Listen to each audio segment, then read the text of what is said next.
kind of antisocial, but I've really missed doing talks, seeing human beings, interacting with human beings, getting excited with human beings about this. Don't tell anybody, but raw food is actually the simplest thing in the world, and it transforms dogs' lives, and it's wonderful to be able to share that magic with you. I've got 3 cases to share with you now, and they're all gut cases because I do an awful lot of work with dogs who have gut problems. Unfortunately, there are millions of dogs out there who have nothing wrong with them whatsoever. They're just being fed the wrong food. They're being fed ultra processed kibble or tins, which is completely species inappropriate. If you want my opinion, other veterinary surgeons may say otherwise, and by just putting them onto the food that they've been eating for 45 million years, lo and behold, they fix themselves. It's a wonderful, it's a glorious, glorious thing. And we're all sharing in it. And it's wonderful to be able to help naked dog, but like I said outside, anything that increases the excitement in this country, in the whole world, about real proper food, is so, so important. Because I think that by talking to people about real food for their dogs, the penny will drop for them, and they'll be able to feed their families, their children, their everybody much, much better. And so it's wonderful to be able to share all this amazing technologies, nutrition technology, in the simple form of raw food. Okay, so let me introduce you to Molly. Molly, I never met Molly because she lives in Manchester, and I saw her. Don't let me forget. Thank you. Molly's mum rang me about 2 years ago, and Molly, at that time she would have been 19, about 10 years old. She's rescue, very kind of softly spoken girl, delicate kind of girl, and she was running at 20% below her proper body weight. You can just about see it there. If I give you a picture there, you can see how skinny she was. She doesn't look like she's skeletal, but she's got quite frizzy hair, so you can't really see. She could have lost another 2 kilos, okay, but then you would be into dangerous territory. So she was having the most spectacular diarrhea. She was vomiting, and she had this 20% body mass drop. And so her owner did a food test. This looks like a Nutri-Scan food test, which is a good guide. These days I often don't use any testing because you've got to do food trials anyway. Okay, so when you test for, have you written this down? Yes, I have. When you test for indoor and outdoor allergens, yeah. So let's say chili is itchy. She was amazing on the video, by the way. Well done, you. Spectacular. If you've got a dog who's itchy and you've ruled out parasites and you've ruled out infection, then it's a great idea to get a blood test. And the blood test, which measures indoor allergens, house dust mite, not that there's any dust in here, Karen, or outdoor allergens like tree pollens and grass pollens, that's really quite reliable. Yeah, you can say you are allergic to oak, and you can prescribe homeopathics, or you can prescribe a hyposensitization vaccination or what have you, because it's accurate. But for indoors, sometimes your body reacts to the food in your gut without going into disease process. Yeah, your body just recognises it, produces IgG, just to kind of help things along, a little bit of protection from any stray molecules, but you've got no disease. So she did this before, and it gave us some guidelines there. So where did we go from there?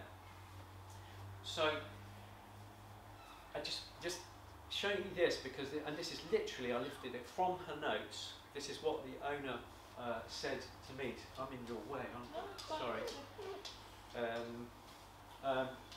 So watery diarrhea. I do on my cases. I do a 0 to 10 scale. Okay, I call it the Thompson stool score. Got to call it something. And 0 is soup, and 10 is a perfect torpedo, a perfect cigar, a perfect well-cooked sausage. Okay, and 5 is kind of chocolate blancmange.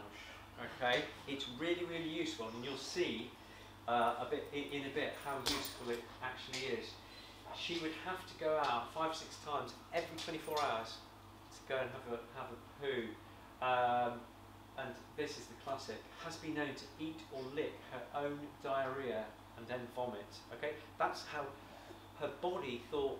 No, her body felt like it was starving, and so what she's trying to do is recycle that material that she'd lost just to get some protein, minerals and goodness into her.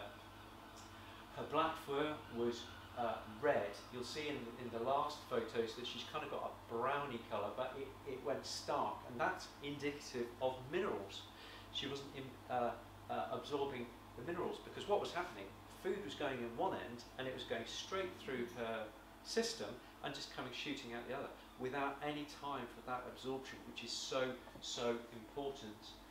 Her skin was bad because she wasn't absorbing oils from her diet, and she was classic prescription.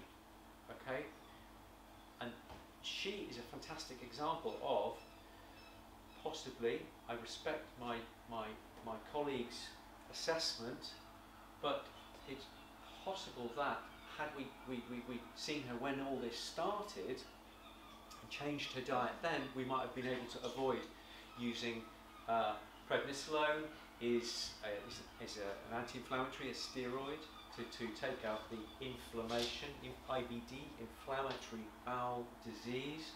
She was on metrobactin. Metrobactin kills all the anaerobes, all the bugs in your gut which don't like oxygen. Okay, and I always think it's a bit like, you know, in the war movies where they take a hand grenade and they chuck it into a bunker. I always think of metronidazole, metrobactin, as being a bit like that. It just completely annihilates. Now the idea, logically, that what the vets do is they use it to knock out all the bad guys in the hope that all the good guys will come back before the bad guys in your gut. It is justified to use it. I'm not antibacterial. I'm not anti-antibiotics, but and sometimes if you've got a really bad case of upset, diarrhea and what have you, then the only thing that you can do is just blast all the good guys, all the bad guys, and hope that the gut reboots. She was on B12 as well, a lot. I see, actually, I need to talk to you about that. I see a lot of dogs, even raw dogs, who are low in B12, and I don't know why. Rachel, I don't know. Yeah, I don't. Do you see it a lot? Yeah, yeah, low B12. Yeah. That's a little chat we can have later. And she was getting B vitamin shots as well because she wasn't absorbing it. So, what was she eating? This is the key. So, she was on raw food.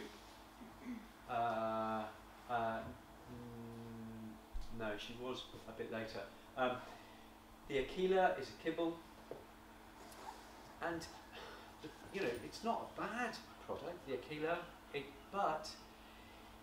and they'll say, oh, it's good, contains really good quality duck and it contains really good quality potato, and they're absolutely right. You know, when these things arrive at the factory, they, you know, it might be top quality, but the problem is they then heat it and cool it and heat it and cool it and heat it and cool it, and absolutely denature, devitalise the goodness, and then put it into a kibble at the end. And the more I study nutrition, the more I despair that we are feeding our beloved dogs on this convenience food. Sorry, soapbox.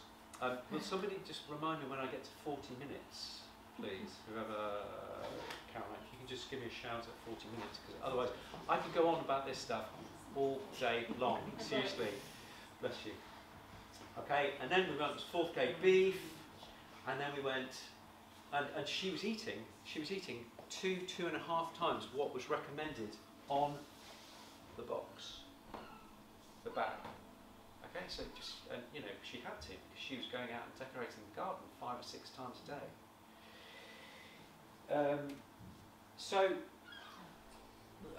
She'd also tried raw canine and also burns. So basically, her owner, really, really canny, was thinking, this is a food problem, this is a food problem, let's go from this kibble to this kibble to this kibble, okay? And I no longer get offended that people have tried, you know, 3 vets, 2 specialists, and only then do they come and see me or another specialist. Yeah, I no longer get offended at that. It's just, I just think, thank God they have, because otherwise she was very sick, and you know, when these are your tools, and your tools are not good enough to heal your patients from a conventional veterinary standpoint, that's super, super, super frustrating. That's when you bring out the prednisolone, that's when you bring out the metrobactin, because you've got nothing else. Yeah, imagine trying to fix a car and you've got spanners made of jelly. That's what it feels like. It just, yeah, it's like, no, you can't do it. And what we do with raw food is we come along with bright, shiny steel spanners and we tweak the system, tune the system, and the car can race on. It's literally exciting. I love what I do, and because I can tinker with these engines, nutritional engines, and not in every case, unfortunately, but in many cases you can transform what's happening. So what did we do? So we went on to lamb tripe. Lamb tripe is really amazing stuff. It's probiotic because it's still got the bugs on it. Yeah, it's green. It's really quite smelly and slightly disgusting stuff, actually. But dogs, being only slightly less disgusting than human beings, they love it. Okay, and it's really easily digestible. And you notice that, so you can't live on lamb tripe for life, but it's a great place to start because she'd been on 20 different types of protein. And so what we did initially, and you'll see there's a theme with all these cases, you just narrow it down from 20 different allergens. You just say, right, let's see, and it's guesswork. Yeah, it's just tripe. Tripe has worked in many cases in the past. That's a good place to start. Had she been positive for lamb on the thing, I may have gone beef tripe. But when I see a dog who has allergies, I will always go, let's knock out the wheat, because wheat gluten is a protein that can cause IBD. Let's knock out the chicken and let's knock out the beef. These are in sick dogs. That's where I start with these guys. Many dogs do very, very well on beef and chicken. and good luck to them if that's it. Why beef and chicken? People are always really surprised because when you say, oh, I'm going to go for a raw meat diet, everybody thinks beef. But actually, the reason that wheat, beef and chicken are so allergenic in the modern dog is because pedigree chum and raw canine and all these people have been using wheat, beef and chicken to feed our dogs for the last 50 years. What do you get allergic to? That which you're exposed to. Yeah? You should see the statistics for gluten intolerance in Italy, for example, yeah, where they're eating pasta 3 times a day. Okay, we did, because all this kicked off after, about a week after a lepto vaccine. Okay, so she did have a disease process, but there seemed to be a link between the vaccine. You can never say for sure, but you know, dog's been fine, all of a sudden gets this lepto vaccine and goes wrong. So in homeopathics we can use some very, very clever remedy. It's hair of the dog essentially, and what we do is say, right, if it's lepto that may have let the genie out of the lamp, we need to get that genie back in the lamp. How can we do that? I know, let's give a bit of hair of the dog, we'll give the remedy in order to detox. Don't like the phrase, but you know what I mean. So, 2 weeks later, and what I'm trying to teach you here is take your time, be patient when you're treating, when you're modifying things, be patient. Because the first report was not great, but not 100% on track. Some solids in the diarrhea. So there was some, they say it takes 10 days for your microbiome to really properly change. So it's a judgment call.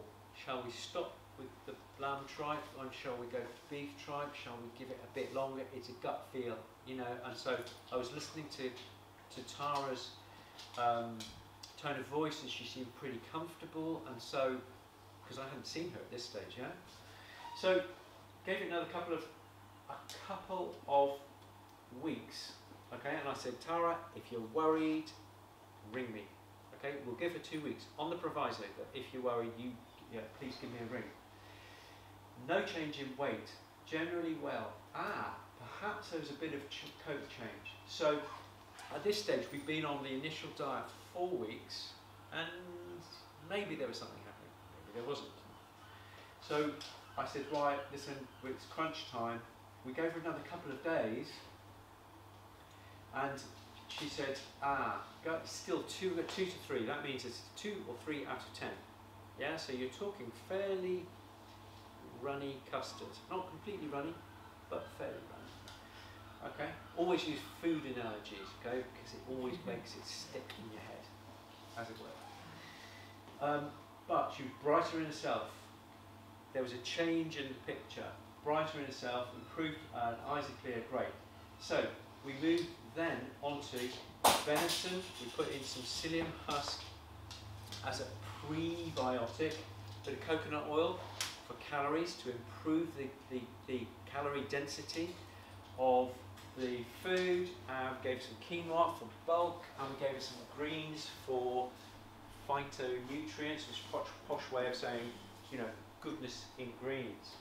So, after 4 weeks, Tara saw improvement sufficient to, no, actually, I think she forgot to give the morning dose, and so just kind of went from the 25 milligrams that she was starting on initially down to 15 milligrams, and she was fine. And Molly was fine. So we dropped the prednisolone dose accidentally, but it was fine. You can't come off prednisolone too quickly because your body will become dependent on it. So you have to kind of wean off. Stools are firm. Literally, sometimes, and Lynn, my wonderful assistant, will tell you this, sometimes I come off the phone and I go silently, because the dog has had the first solid poo in their entire life, and I've had owners weeping down the phone to me because the dog is having. You have that?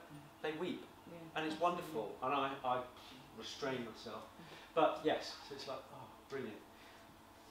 9s and 10s, and we've halved the prednisolone, and by this time she's well off the metrobactin. So we're going with venison, psyllium, etc. La la la, all of these things. Okay, amazing transformation in this.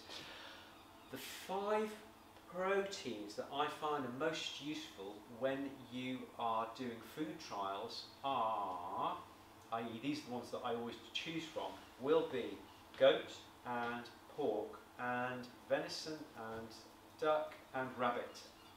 They're really, really, really useful. Okay, and though I say, right, there's my list. You choose, because the owner, I want them to be part of the team, who is, it's teamwork. What's different, perhaps, to the way we work is that in the classic medical model is you take your dog to the vet does something and takes complete responsibility, and you then bring your dog home. What we do is we say we are all responsible. Chili and owner and me, we're all going to work together. We're all going to be responsible to make this thing happen, so that you empower the owner to be part. And our job is, I think, doctor is there's one of the interpretations of doctor is teacher.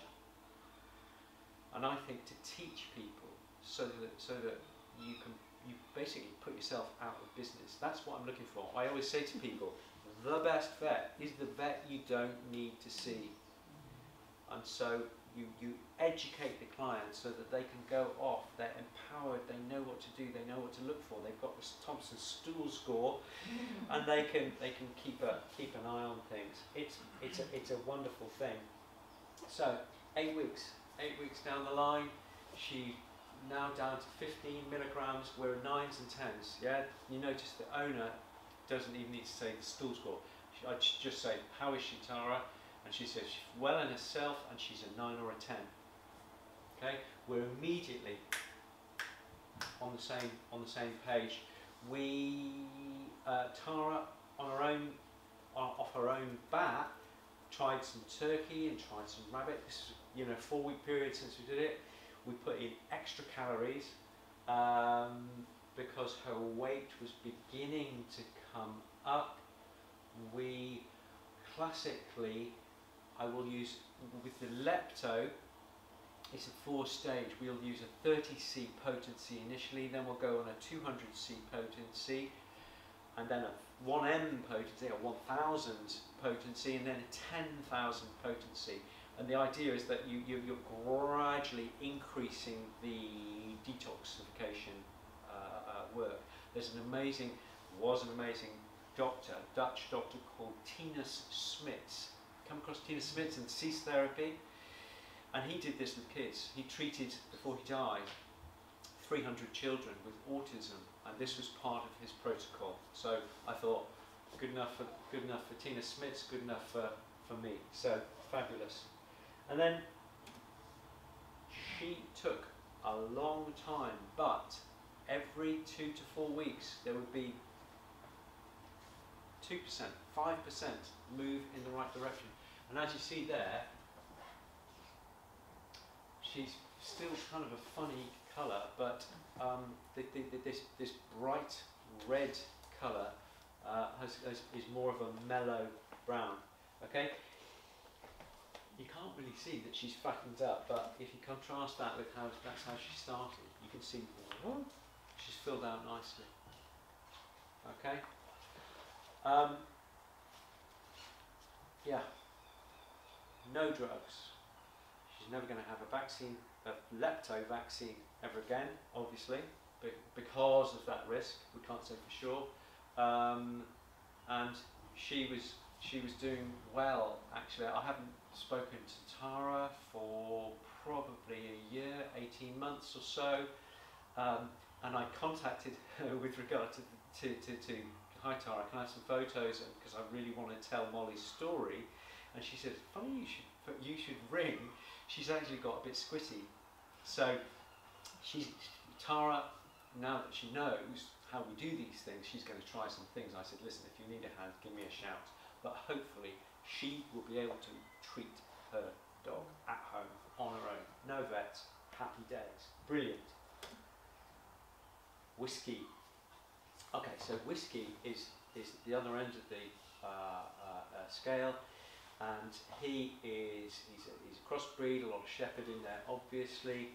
And when I didn't even see him. He's another, but he was COVID, so I didn't see him because of COVID. And so it was about a year ago or so, if memory serves, and just have a little read of that.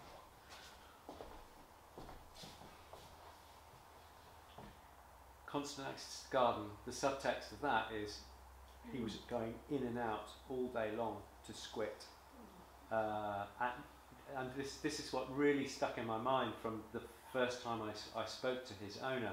At night we had to put a tarpaulin down to protect the sofa, to protect the carpet. I mean, I think June is his owner. She is a saint.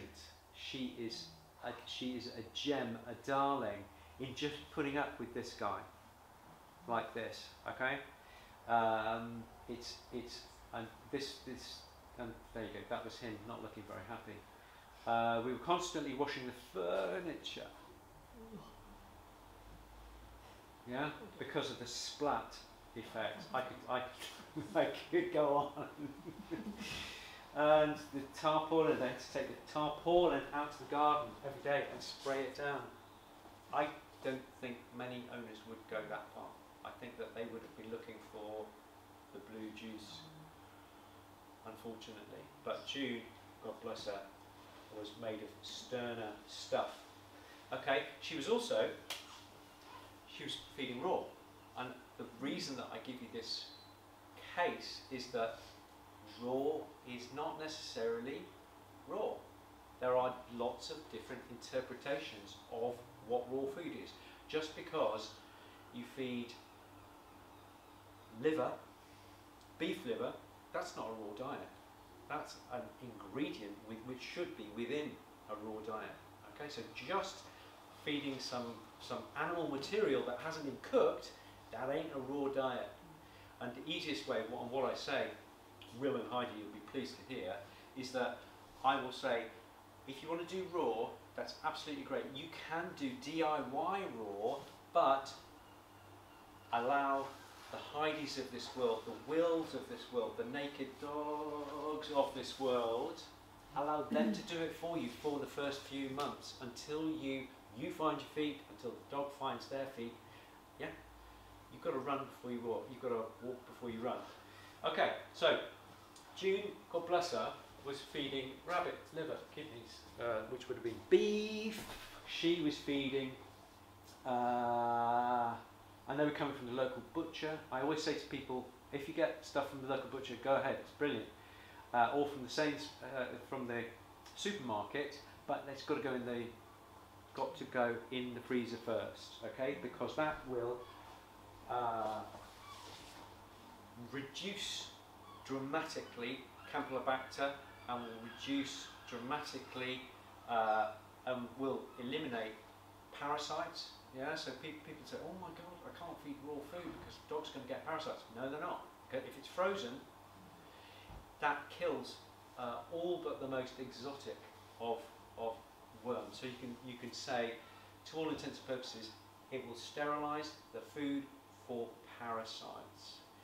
Bugs, it's not going to touch the bugs, unfortunately, but that's a whole other. That we could have 3 hours on bacteria within food. All raw food has bacteria. thank goodness, because it's inoculating the gut, to keep the gut strong, to keep the gut awake, so that if you come across a big old load. So it's all about keeping healthy. And let's face it, dogs for 45 million years have been eating bacteria-laden food. So why should we change? Well, why should we change that? It needs to be down at a low level, but there is a lot of rubbish talked about this thing. How are we doing for time? 25 in total. 25 in total, thank you. Cool. If you're getting a banana, fine. Melon, fine. If the dog was healthy, I don't mind. A little bit. Sugar is the enemy. Sugar and vegetable oil for everybody in the room is toxic. Literally toxic to the body, I'm afraid. Should we go? You know, that's quite a small load of supplements. I see sometimes cases where they've got 10 or 12 supplements. You must see the same, yeah, or more. 20 is about the maximum. And it's wonderful. All those things in and of themselves are fabulous. But that is a confused picture. Okay, so what did we do? What's the first thing we do in this scenario? We simplify the diet. We take it right back down to no, these are what she's tried previously, lots of things, and they're all very logical, and they would often do the trick, but they didn't, because what happens is sometimes you'll try something for 2 or 3 days and you can't see any immediate response, and you go, oh, let's try something else. Okay, so I'm always saying to people, hold your horses. If the dog or cat is steady, let's have a proper, give them a chance to change if they're going to change. And as long as they are reasonably comfortable, or at least no worse than they were when we started, you've got to give them. But it's a gut feel thing as to where we go there. So I'm going to talk to you about spreadsheets. Because there's often a lot going on. We've got to monitor vomiting, we've got to monitor coat colour, we've got to monitor pain in the abdomen, we've got to monitor the stool score, we've got to monitor meds, we've got to monitor supplements, we've got to monitor notes. So I will often get people to use spreadsheets, and they do them quite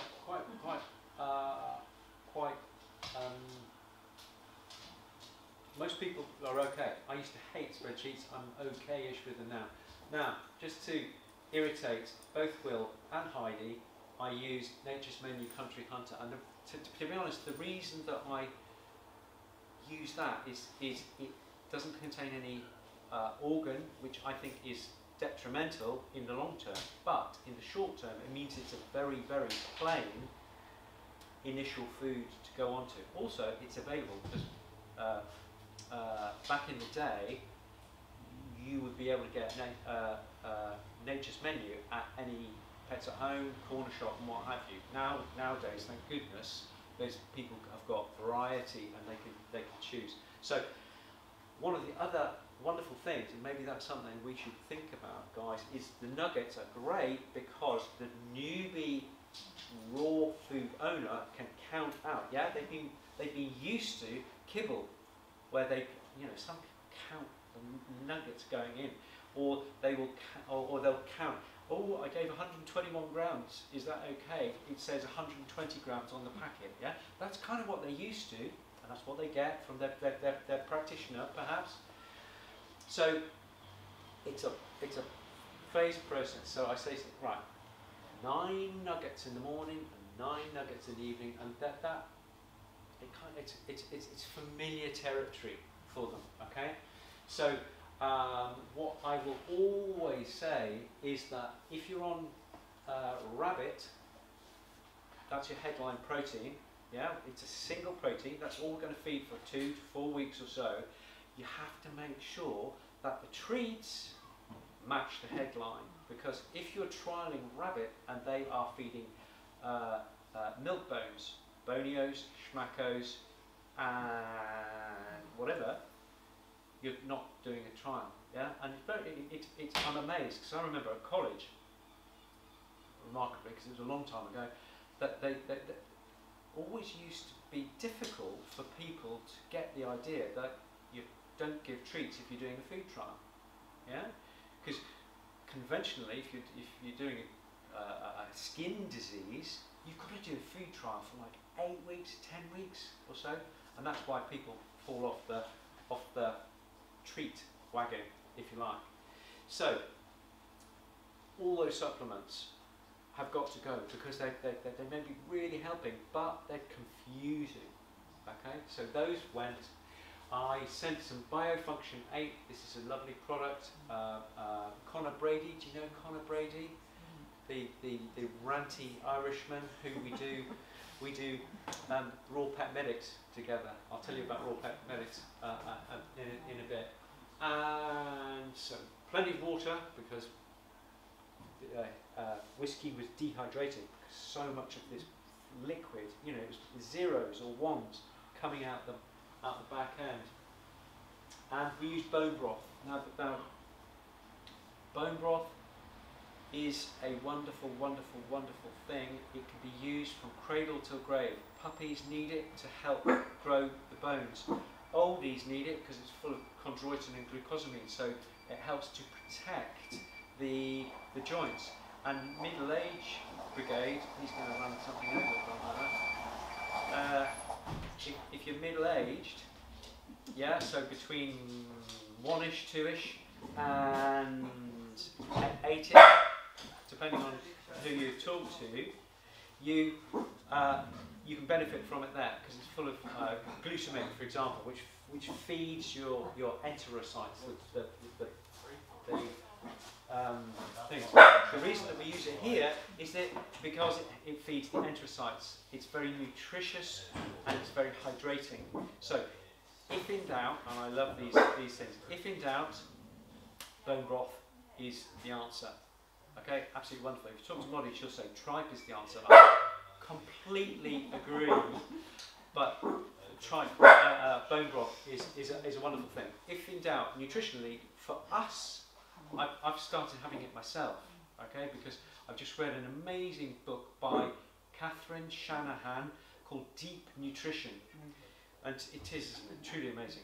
And she says that there are pillars of nutrition which, wherever you go in the world, whether you go to the little village in Nepal or you go to deepest, darkest Amazonia, they will all eat fermented foods, they will all eat bone broths, they will all source their food freshly.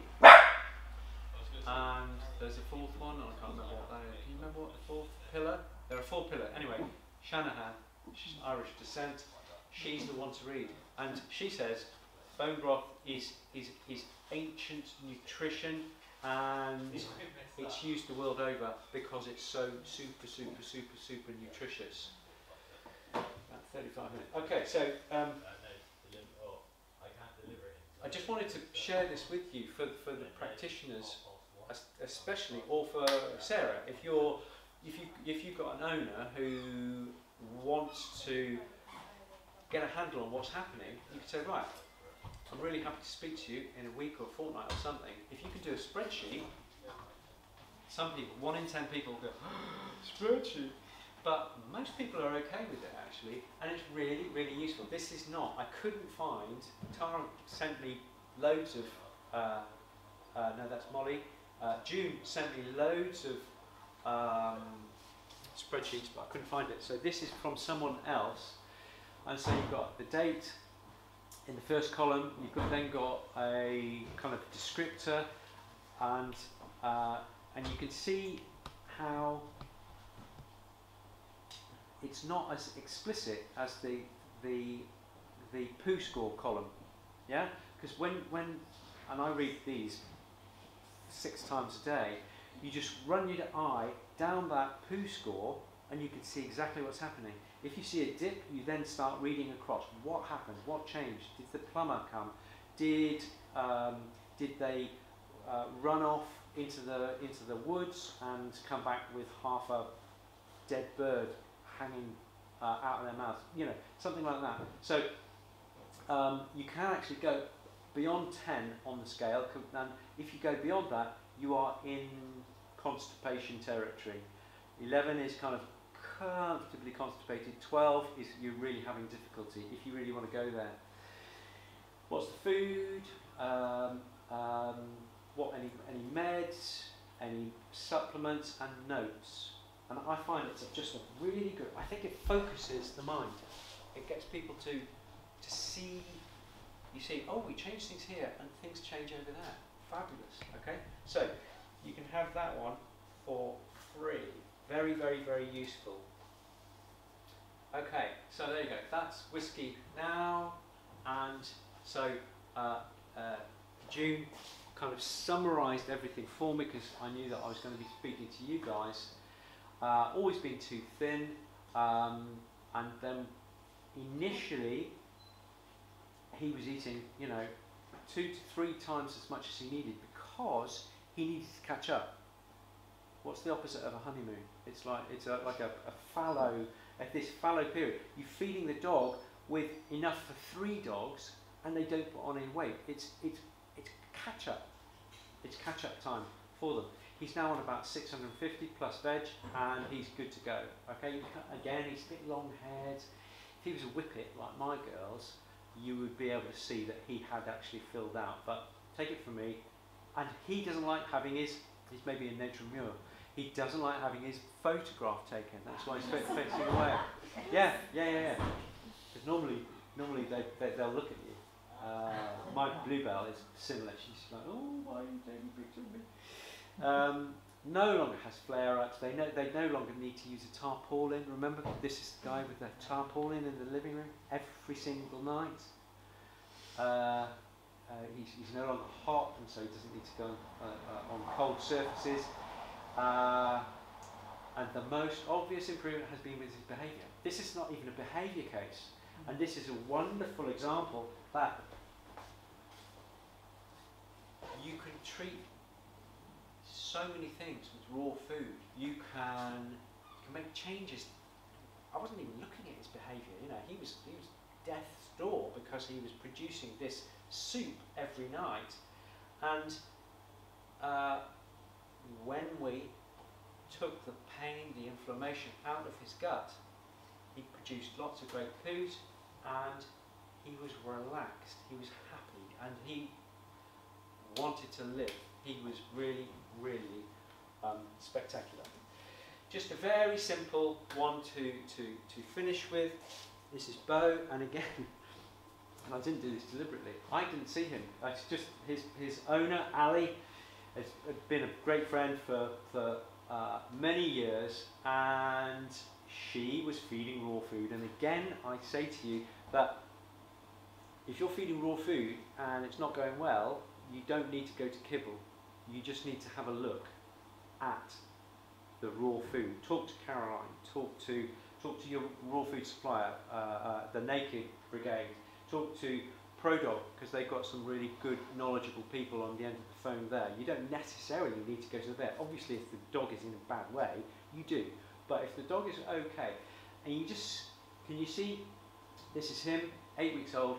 Can you see how he's roached, his back is, yeah, you call that a roach, yeah? You can see that is an unhappy chap, yeah?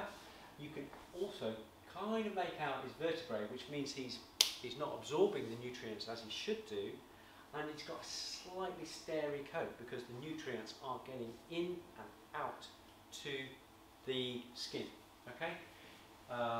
He's having his bone, which is great. Might be a little bit on the tough side for him, but that's okay. That's okay. The fact that he's having raw food is a wonderful thing. So he was producing green soup and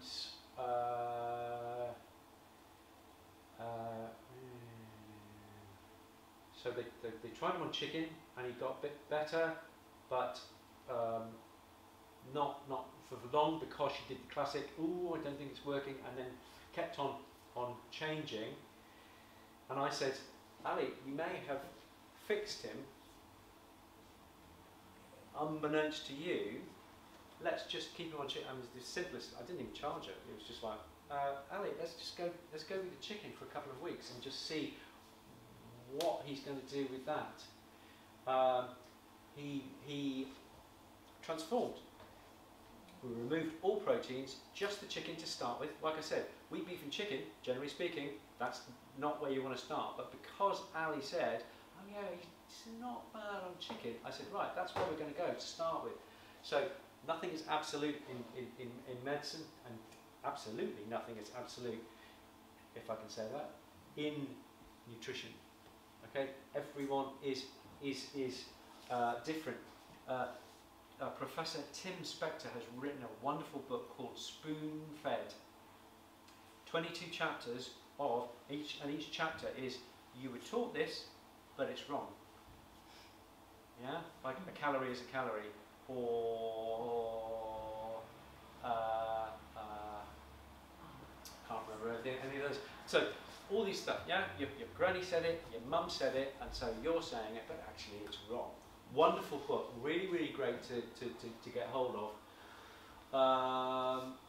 So then, when he was good on the chicken, surprise, surprise, then we went to turkey, yeah, because they're quite similar, yeah, evolutionarily speaking, they're pretty similar. So it's what we're doing is we're just taking tiny little baby steps from chicken to chicken and a bit of turkey, okay, because it may be that he's okay with birds. So that's a good place to start, to allow the microbiome to come back to more normality. And there he is. Yeah, he's beautiful. Isn't that a great photo? Just look at the vibrancy of him. Ali said the other day, she said, people ask me, do I polish him? Because I mean, look at him. He's absolutely fantastic. So and now, whereas previously everything more or less was going through him, now he can eat pretty much everything. He's having an 80-10-10 kind of ratio between the two. That's 80% meat, 10% bone, 10% organ meat. We all don't eat enough organ meat. If you're a veggie or a vegan, then you can't. But if you are a meat eater, do contemplate upping your organ meat, just like Shanahan. Oh, that's the fourth one, organ meat. Yeah, Shanahan's 4 pillars, organ meat. It's the best stuff. In some societies, they will give the dogs the muscle meat because they want the organ meat for themselves. Yeah, it's that rich. He has a few little bits and pieces, fleas and what have you, and she did this wonderful raw feeding speaks for itself. I hadn't come across that. Raw feeding speaks for itself. It absolutely does. I do not sell raw food. It sells itself. Do you find that, Sarah? You just say, just give it 2 weeks, and they come back glowing, absolutely glowing. So, have we got time for 37? Okay, 37. Okay, we've got a couple of minutes.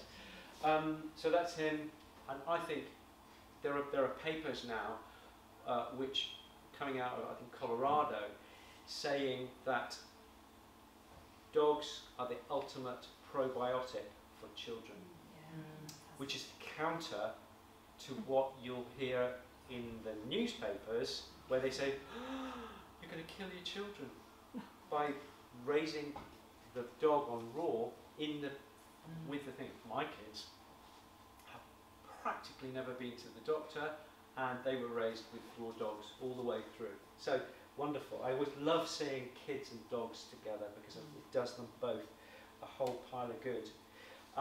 If you need to get hold of me, you're very welcome. That's all my handles. Okay, there's a Instagram. Follow me. I try and share information and funnies and philosophy and all sorts of bits and pieces. This is the website, and that's my personal thing. This is our website just here. And as I was saying, I'm just blatantly plugging us. That's me driving the thingy. We do Raw Pet Medics. You can go. It's a Facebook Live. We do it every Tuesday at 7 o'clock. We had a cracker. Brendan. So I do it with Connor Brady, lovely Irishman, and Brendan Clark, lovely Yorkshireman, and we just kind of have a laugh. Did you see last week's? Did you see last week's? With the speed. That was classic. If you haven't seen it, watch it. I said to myself, it was hilarious because Connor's on holiday, and so we had a picture of some bloke, some skinny bloke, wearing budgie smugglers with white legs down to here, and we said one of our intrepid Raw Pet Medic photographers managed to get a picture of Connor posing for his many fans. So there you go, guys. It's so nice to be back in the saddle, talking to interested people in raw food. Any questions? Or shall we move? Not a question, but an observation. Is the time period of the change, which I think, because we're so used to symptoms being dealt with very quickly, often overnight, that when we feel like, I mean, the same as you, I see a lot of people that with dogs that are, I've tried everything. And when someone says that to me, I'm like, oh, this is going to be really cool, I can't wait to work with this one, because they've tried everything, but either all at once, or one thing at a time, and like not in the right order, or what I would consider the right order for that situation. And it's so interesting that each of those dogs were already on raw, which so they feel like they big tick. You know, done what I'm Molly making wasn't, but she might as well. So, of course, the first one. Second two were, but so the time period that they take to transform is so interesting. We're so, as pet owners, generally want things to happen far quicker, and I do think it does take that long. That's a great observation. Yeah. Take your time. If it's worth doing, it's worth doing steady. Sometimes it's worth pointing out, apart from the puppy ones who do usually respond quite quickly. They often do. Is it took your dog a long time to get into this state. Actually, it's going to take time to heal. You're not giving a tablet to cure an illness. You're actually reversing damaged organs and stuff. Just Wonderful. They say a month for every year that you've been ill-ish. I mean, often though, if you get the diet right, it can be overnight. I can remember that my first owner weeping down the phone was with an old English sheepdog, 5 years old, never had anything north of a 5 out of 10 for her entire life. We changed the diet. I said, it may take a while. She rang me 48 hours later and said, she's had a proper poo. It's fantastic. It's absolutely great. So, thank you, guys. I think I'm vaguely on time as well. Look at that. Amazing. Thank you.